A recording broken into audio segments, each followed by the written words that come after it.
स्थानिक गुन्हा शाखेची मोठी कारवाई। गावठी कट्ट्यासह 2 आरोपी ताब्यात। अहिल्यानगर जिल्ह्यात अवैध अग्निशस्त्र बाळगणाऱ्यांविरोधात स्थानिक गुन्हा शाखेकडून कारवाई सुरू असून उमरे तालुका राहुरी येथे गावठी कट्टा बाळगणाऱ्या 2 इसमांना ताब्यात घेण्यात आले आहे।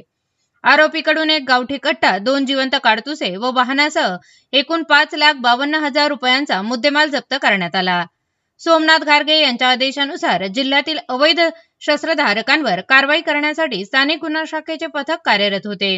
किरण कुमार कबाडी यांच्या मार्गदर्शनाखाली हे पथक राहुरी तालुक्यात गस्त घालत असताना 2 इसम गावठी कट्टा घेऊन फिरत असल्याची माहिती मिळाली।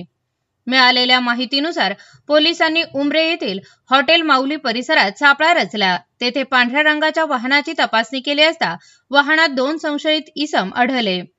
चौकशीत त्यांनी आपले नाव विशाल वसंत पालवे व सोमनाथ भानुदास मोरे अशी सांगितली। तपासणी दरम्यान आरोपीकडून एक गावठी कट्टा, 2 जिवंत काडतुसे व वाहन जप्त करण्यात आले। या कारवाईमुळे अवैध शस्त्र बाळगणाऱ्यांमध्ये खळबळ उडाली असून पुढील तपास स्थानिक गुन्हा शाखेकडून सुरू आहे।